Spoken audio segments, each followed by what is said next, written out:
Whether you're a tech enthusiast, industry professional, or just curious about the future of AI Agents Unleashed will keep you informed and inspired. Buckle up and get ready to unleash the potential of AI.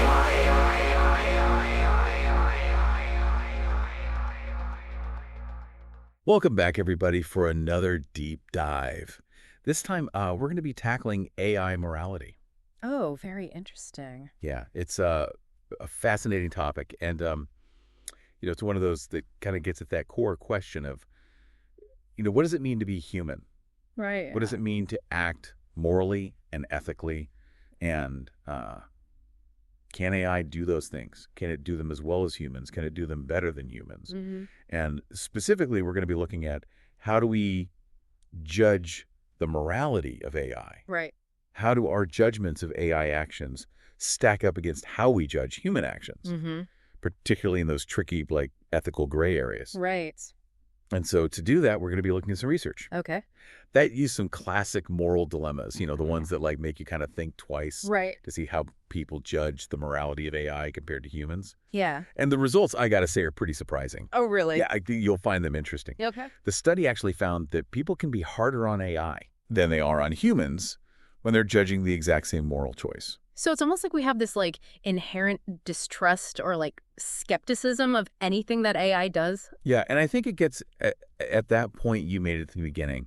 Yeah. That there's something special Mm-hmm. about being human. Right. And there's something maybe unnerving about AI being able to make moral judgments that we think should be reserved for humans. Yeah, that makes sense. So before we get too deep into these findings, I think it would be helpful to establish a basic understanding of what we mean by moral judgment. Yeah, okay, let's unpack that a bit. Yeah. What is a moral judgment? Well, I think most simply it's that process of evaluating whether something is right or wrong, good or bad. Okay. It's how we as a society decide what is acceptable behavior, who deserves blame when lines are crossed. Right. And it can feel like this really quick gut reaction. Right. But in reality, even in those split-second judgments, there's actually a lot of cognitive work going on behind the scenes. We might not realize it, but It's not just about feeling. It's about thinking, too. exactly. So what kind of thinking is going on, when we're making these moral judgments? Well, there's a lot. We're taking in information from our environment.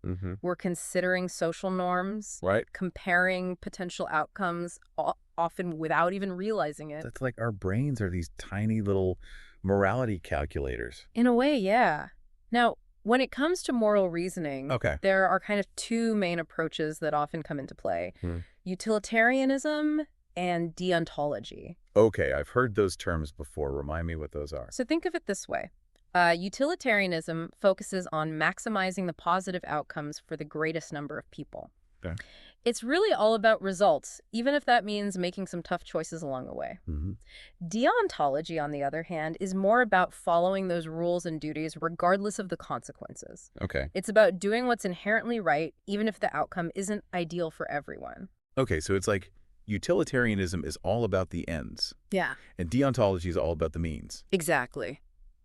So can we think of a real-world example maybe with a self-driving car? How these two approaches would be different? So let's say a self-driving car is programmed with this really strict rule. Never speed. Okay. That would be like a deontological approach, following the rules no matter what. But what if the car needs to speed slightly to get someone to the hospital in an emergency? Right. The utilitarian approach might say, in this specific context, it's okay to break the rule to achieve that greater good, Okay. to save a life. Right, because ultimately more people would benefit from breaking the rules Exactly. in that situation. Daxer. Oh, wow. That's a really good example. I can see how things get really tricky when we Right. start throwing AI into the mix. Absolutely. And that's where this research study comes in. Okay.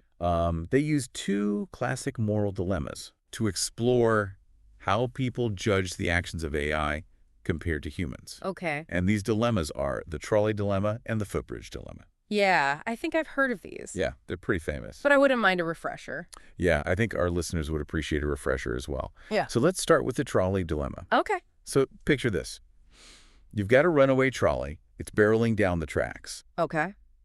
There are 5 people tied to the tracks ahead. Oh, no. And you have the option of pulling a lever. Mm-hmm. to divert the trolley onto a sidetrack, Okay. saving those 5 people. All right. But here's the catch. There's one person tied to that sidetrack. Oh, jeez. Do you pull the lever, sacrificing one to save 5? Wow, that is a tough one. Yeah. My brain's already like... Yeah, I know. It's one of those Yeah. classic thought experiments. It really gets at the core of these moral principles. Yeah, absolutely. So the study had people judge this scenario. Yes, but with a twist. Participants saw either a human or an AI agent making the decision. So like pulling the lever or not. Exactly. Yep. Oh, interesting. Okay. And that's where things get really fascinating. So what did they find? I'm curious. Drum roll, please. Yeah. The results were that people judged the AI agent more harshly, Really? regardless of whether it chose to sacrifice one life or let 5 die. Wow. So it wasn't about the outcome. Yeah, It was about who was making the call. exactly. Really? People were holding the AI to a different standard. Huh. Fascinating. Isn't that interesting? It really is. It's almost as if we're less willing to grant the AI that moral authority, Yeah. even if it theoretically could make maybe a more logical choice. Yeah, and maybe it even made what we would consider like the more moral choice, Right. you know? Right. Okay, so now I'm really curious about this second dilemma you mentioned, the footbridge dilemma. Yes. What's that all about? So it involves a similar outcome, Okay. saving 5 lives at the cost of 1. Mm-hmm. But the scenario is a lot more direct. Okay. So this time, imagine you're standing on a footbridge above a track. Okay. The only way to stop the trolley is to push a large person off the bridge and onto the track below, Oh, wow. sacrificing them to save the 5 people further down the line. Okay, so this one's a lot more, I don't know, Yeah, visceral. it feels a lot more personal. Yeah, it's not just like pulling a lever. Right, exactly. You're actually like physically pushing somebody Right. to their death. It's a much more like active role that you're taking. Exactly. Okay, so So did they also present this dilemma with both a human and an AI agent? they did, yep.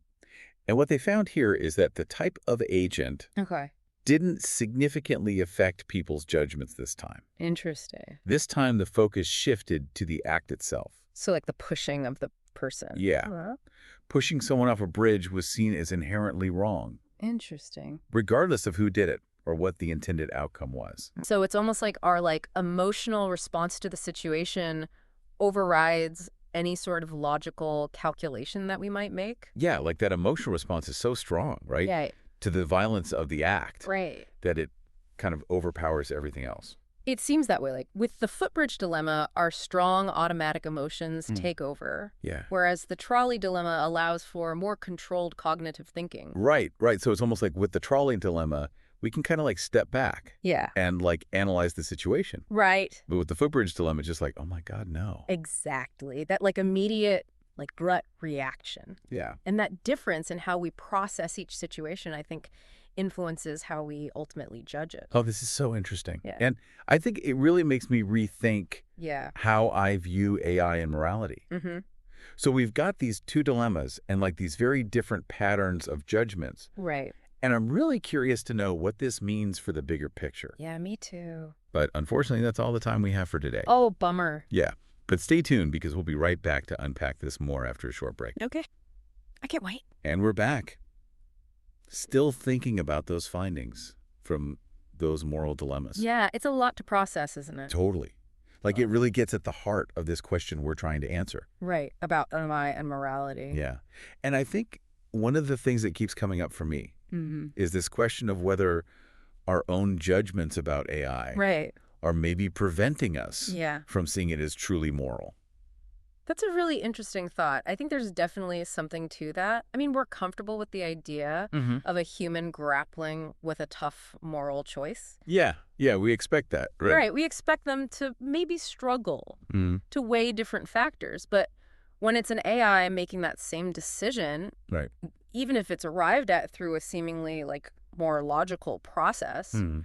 we still hesitate. So we're almost holding AI to a different standard, even if we don't consciously realize it. I think so. And I think it boils down to this idea that we've been wrestling with these moral dilemmas for centuries. Right. Like, as humans, we've been trying to figure out what it means to be good, to act ethically. Exactly. And AI It's relatively new to the game. Yeah, it's like a new player on the field. Exactly. And we don't quite know how to, I don't know, fit it into our existing understanding of morality. Yeah, I think that's a great way to put it. We haven't had as much time to wrap our heads around the idea of machines making decisions that carry moral weight. Right, and it's interesting because on the one hand, we have this fear of AI becoming too powerful, too intelligent. Right. But then on the other hand, we're also kind of reluctant to grant it Yeah. the ability to be moral, to be ethical. It's almost a contradiction. It is a bit of a contradiction, right? It's which one is it? Do we want AI to be moral or not? And I think that this tension between logic and emotion, between human intuition and algorithmic decision-making. Yeah. It's only going to become more pronounced as AI becomes more and more woven into the fabric of our lives. Especially in areas like, self-driving cars, healthcare, criminal justice. Right. Where moral decisions can quite literally have life or death consequences. It's high-stakes stuff. It really is. It's almost like we're asking AI to navigate moral landscapes that we as humans still struggle with. Right. It's a lot of pressure, so what can we do? That's the million-dollar question, isn't it? It is. It is. How can we bridge this gap between our expectations for AI morality and our own kind of messy, often contradictory human judgments? I think a crucial first step is just becoming aware of these biases, Okay. recognizing that our gut reactions to AI might not always be fair or accurate. So taking a step back. Yeah, pausing, reflecting and asking ourselves, are we judging the AI fairly? Yeah. Based on, the facts of the situation? Right. Or are we letting our own emotions, our anxieties about AI maybe cloud our judgment? Yeah. I like that. So more mindfulness, Right. less knee-jerk reactions. Exactly. I can get behind that. But is there anything else we can do maybe on a broader scale Yeah. to make sure that AI is being developed and implemented ethically? I think transparency is a huge one. Okay. If we can understand the reasoning behind an AI's decisions, we might be more likely to accept them. Right. Even if they don't align perfectly with our own instincts. So it's not just about the AI making the right choice. Right. It's also about being able to show its work. Exactly. Exactly. Okay, so transparency. I like that. What else? And it's not just about the developers making ethical choices.